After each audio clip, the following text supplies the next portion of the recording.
So, 4 wins and a draw. The Carrick era is still unbeaten thanks to a 96th minute Cesco miracle. But if you think that West Ham result was just bad luck, you're missing the bigger picture. West Ham didn't just frustrate United, they tested Michael Carrick. They technically showed us the flaws that could undo everything Carrick has built. If we ignore these signs, the actual nightmare will start the moment we hit more low block teams. Right now, I'm breaking down the 5 brutal lessons from this draw, the adjustments that will decide whether this is a genuine Champions League football challenge or just another almost story.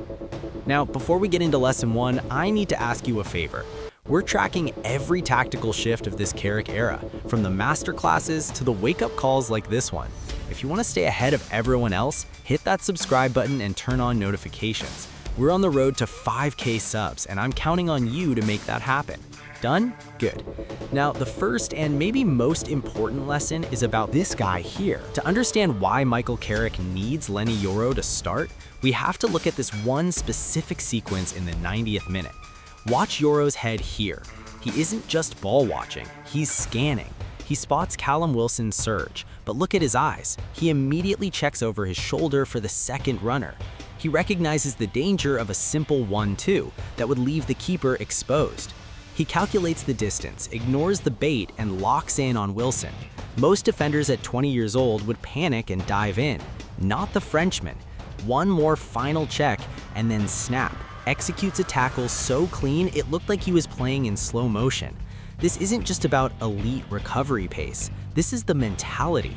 Just moments later, we saw a near replica of that exact run, this time from the most explosive player in the league, Adama Traore.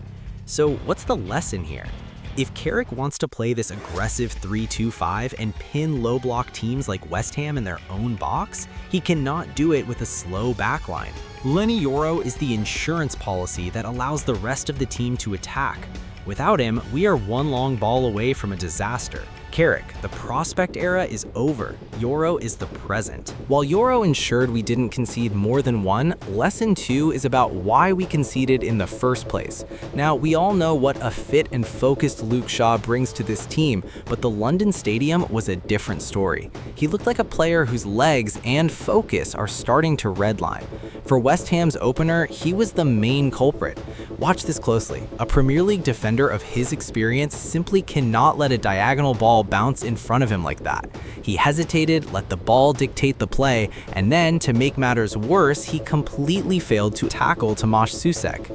Jared Bowen essentially bullied that side of the pitch, and Shaw's failure to clear his lines gave the Hammers the opening they were praying for. It's time for a rotation. Whether it's giving Tyrell Malacia a run or shifting the shape, Carrick needs to protect Shaw from himself. If we keep starting a fatigued Shaw just for his experience, we're going to keep seeing these basic errors cost us points. It's time to rest him, reset him, and bring back the world-class Luke Shaw we know is in there. Now, we get to the big debate, the one that's going to dominate every United forum this week, the Benjamin Cesco super sub dilemma. Look at the stats. That's 2 injury time equalizers in 3 games. Against Fulham and now against West Ham, Cesco has essentially saved Michael Carrick's unbeaten record. But here's the brutal truth. United shouldn't have needed a 96th minute miracle in the first place. Having an impact sub is great for the highlights, but the lack of a true focal point for the first 60 minutes is exactly why United are constantly chasing games. Under Carrick, we've seen a lot of fluidity. Cunha and Mbeumo like to drift, they like to drop deep, and they like to create. But against a low block like West Ham, fluidity just means you have nobody in the box to actually finish the move. For an hour, United were playing pretty football with no target. The takeaway is that we cannot continue to bench your best natural finisher for the sake of tactical balance when you are struggling to score. Carrick admits he's managing the balance, but the numbers don't lie. Cesco has 6 goals this season despite only starting about half his games. He brings a physical presence that forces defenders to stay deep, which actually helps Bruno Fernandes and Kobbie Mainoo find space. The verdict is that we must get rid of the impact sub label on Cesco. If he doesn't start the next game, we are effectively choosing to play the first hour of every match with one hand tied behind our back. Now that brings us to lesson 4, breaking low block teams. West Ham didn't just park the bus, they technically dismantled Carrick's primary weapon, the tempo shift.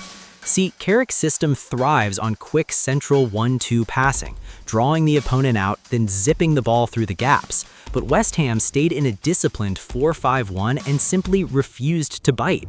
They didn't press, they didn't chase, and without that pressure to exploit, United's Midas touch completely disappeared.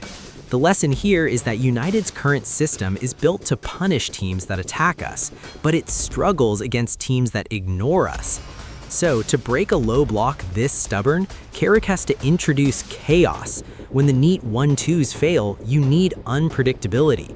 First, push Kobbie Mainoo further up. We saw glimpses of it, but he needs the license to be a ball carrier inside the box, not just a recycler in front of it. Second, the long-range threat. If nobody shoots from 20 yards, the defense never has to step out. And third, the dribbler. We need players willing to take on their man 1v1 to force a defender to leave their station. Right now, United are too polite in possession. Against a parked bus, you don't ask for permission to enter, you kick the door down. Carrick needs to find his skeleton key for the low block, or this draw is going to become a weekly occurrence. Before that final lesson, hit subscribe and turn on notifications. You don't want to miss what Michael Carrick does next.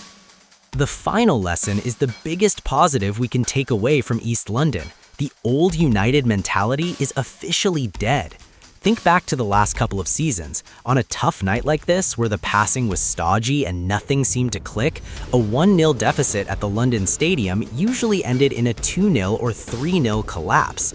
We've seen this team fold under pressure so many times before, but under Michael Carrick, that script has been flipped. The never say die spirit, that DNA we thought we'd lost, is back. Carrick has built a squad that doesn't panic when the clock hits 90. They actually believe they're going to score in the 96th minute. That's a culture shift that you can't buy. While we're all frustrated, that frustration is a good sign. It means the standards have risen. A draw now feels like a loss because we finally believe we belong at the top. Something is definitely cooking under Carrick. We have the grit, now we just need the tactical ruthlessness to match it. We've stopped losing the games we used to lose. Now it's time to start winning the games the old United would have drawn. So I'm putting it to you. Which of these 5 lessons is the most urgent? Do we start Yoro over Maguire permanently, or is the Cesco super sub tag the first thing that needs to go? Drop your takes in the comments. I'll be down there debating with you. Make sure to subscribe because in our next video, we're looking at all of Kobbie Mainoo's masterclass so far under Michael Carrick. Thanks for watching, and I'll see you in the next one.